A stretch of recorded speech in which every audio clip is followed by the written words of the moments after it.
Hi, I'm Marc, and welcome to the weekly Outside Views report on the politics in Africa and Arabia.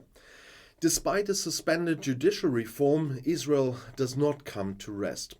On Sunday, the government paved the way for the creation of a national guard that could be placed under the authority of far-right police minister Itamar Ben-Gvir. To finance the controversial project, the government approved budget cuts for all ministries. Around 1 billion shekel, that's 255 million euros, are estimated. And meanwhile, hundreds of thousands of people took to the streets across the country to protest against the planned judicial reform still. The security situation in the West Bank also remained tense. Opposition leader Yair Lapid condemned the government decision as ridiculous and despicable. The ministers voted for a private army of thugs at the expense of other areas such as health, education, and security. According to media reports, several ministers spoke out against it during the meeting. Ultimately, however, they voted in favor at the urging of Prime Minister Benjamin Netanyahu. Netanyahu made a concession to Ben-Gvir by establishing this National Guard. He had previously threatened to resign if the controversial judicial reform were to be suspended despite all the protests. According to Ben-Gvir's plans, the unit should work in parallel with the police and military and take care of civil unrest across the country. Critics warned that he could deploy the 2,000-strong force against the Arab population or anti-government demonstrators. Ben-Gvir, convicted of racist hate speech, is considered a political arsonist. The convicted lawyer repeatedly criticized the police's actions against anti-government demonstrators as too weak. In the past, he repeatedly heated up the conflict with the Palestinians. Cries of "death to the Arabs" and "burn their villages" are not uncommon at events from his supporters. He himself states that he has not used such expressions for years. Police Chief Jacob Shabtai spoke of dramatic consequences for Israel's internal security if the National Guard were to report directly to Ben-Gvir. The unit is said to be made up of conscripts, reservists, and volunteers. According to the Prime Minister's office, a committee will discuss the exact appointment and clarify responsibilities over the next 3 months. Accordingly, it is not yet clear who will have command authority. Experts assume that it could take several months for the plans to be implemented. They are demanding better pay or an increase in their pension after the Lebanese currency lost more than 95% of its value. "Our salaries are worth nothing. They are no longer enough to feed our children," said one of the demonstrators in the Lebanon to the German news agency. "We are starving," were the shouts of the demonstrators at the protest there. They tried to break through barbed wire leading to the Lebanese government palace and the central bank. Lebanese army soldiers and riot police used force to push the protesters away from the fences. Since the end of 2019, the Mediterranean country has been in the worst economic and financial crisis in its history. It is attributed, among other things, to decades of corruption in politics and business. The local currency is in free fall. Inflation is currently around 190%. According to the United Nations, 3/4 of the more than 6 million people in the country live in poverty. Several unofficial exchange rates now compete in the country. A dollar now costs more than 100,000 lira on the black market. Before the crisis, a dollar was worth 1,500 lira. Public sector employees are allowed to withdraw their salaries from their accounts in dollars, but at a significantly lower rate than the black market rate. In everyday life, the black market rate is used for almost all transactions. Members of the oil alliance OPEC Plus have announced a surprise cut in oil production. From May onwards, production should therefore be around 1 million barrels per day lower. This is likely to drive oil prices higher and further strain relations between Saudi Arabia and the United States of America. Saudi Arabia announced a production cut of 500,000 barrels per day. Similar announcements were made by Kuwait, the United Arab Emirates, and Algeria. Saudi Arabia said the reduction was being made in coordination with some members of the Organization of the Petroleum Exporting Countries, the OPEC, and non-members. It comes in addition to a reduction in production announced last October already. The move is a precautionary measure aimed at stabilizing the oil market, as they say. The cuts account for less than 5% of Saudi Arabia's average daily production of 11.5 million barrels in 22. The previous cuts amounted to around 2 million barrels a day. Brent crude was around $80 at the end of this week, down from $95 in early October.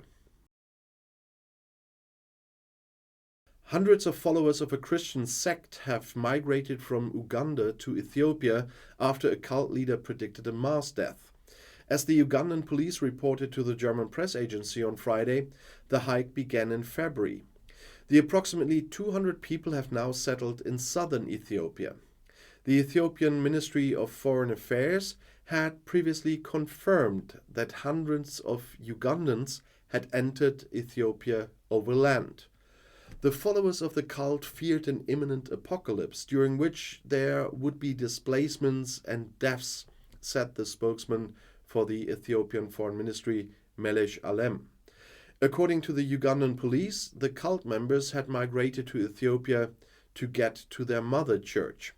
The Ethiopian Orthodox Church is considered one of the oldest churches in the world. Many people in East African Uganda are deeply religious. 23 years ago, leaders of the Doomsday Catholic sect, Movement for the Restoration of God's Ten Commandments, carried out a mass murder in Uganda that killed more than 700 people. The leaders of the sect found themselves in need of explanations after the end of the world had not been coming. Marburg virus cases are increasing in Equatorial Guinea and Tanzania. People in full-body protective suits transporting body bags en masse in West Africa, that were the images of the Ebola outbreak from 14 to 16, and they were shocking, but far removed from the perspective of the time. And then came the coronavirus and showed how quickly local outbreaks can develop into a pandemic. Because more cases of the so-called Marburg virus are now appearing in Equatorial Guinea and Tanzania, the question arises once again: could the virus become a global threat across national borders? Since February, 9 cases of the Marburg virus have been detected in Equatorial Guinea and 7 people have died. Tanzania has similarly high death rates, where 8 infections were confirmed last week and 5 people died of the disease. With the Marburg virus, the death rate is between 25 and sometimes up to 90%, depending on the outbreak, where it takes place, and what the conditions there are like. With a return appeal in Eckernförde in Schleswig-Holstein, the German Navy symbolically marked the end of the Gazelle training mission in Niger on Monday. Invited guests from politics and the military took part in the naval base, including Union Parliamentary Group leader Johann Wadefuhl and defense politician Marie-Agnes Strack-Zimmermann from the Liberals. At the end of last year, the Bundeswehr Operations Command relieved the training mission, which was primarily provided by the Navy's combat swimmers, and they were relieved of the mandate. The training mission has been running since 2021 under a parliament mandate as part of the EU mission in Mali, which borders Niger. Their focus was on developing and training the Nigerian special forces. Up to 230 soldiers were stationed in Tilia in Niger, not far from the border with Mali. The Navy spoke of the Bundeswehr's largest special forces deployment in terms of the size of the task force. The German soldiers set up a special forces school there, which trains forces to fight terrorist groups and armed gangs. A total of 209 members of the Navy were deployed as part of the mission. For the first time in more than 10 years, a Syrian foreign minister has visited the Egyptian capital, Cairo. Faisal Megdad met his counterpart Sami Shukri there to pave the way for normalizing relations between the two countries. Ahmed Abu Said, a spokesman for the Egyptian Ministry of Foreign Affairs, said that one of the meetings dealt with regional and international issues. After an initial one-on-one meeting, the ministerial delegations discussed how the Syrian people could be helped to restore their unity and sovereignty over their entire territory, Abu Said said. Shukri reiterated Egypt's support for efforts to reach a political solution to the conflict in Syria through United Nations mediation. In addition, a senior Egyptian government official said the visit was also intended to initiate Syria's return to the Arab League under Egyptian and Saudi mediation. Syria has been isolated internationally since the violent crackdown on protests in the Arab Spring in 2011, which led to civil war. At the time, many Arab states withdrew their envoys from Damascus, and Syria's membership in the Arab League was suspended. Recently, however, several Arab states have resumed relations with Assad's government after it regained control of much of the country with the help of military support from Iran and Russia. February's devastating earthquake, which hit Turkey and Syria, has further intensified efforts to normalize relations. Several Arab states dispatched government representatives and sent relief supplies to Syria and Turkey. Syrian dictator Bashar al-Assad recently visited the United Arab Emirates and Oman.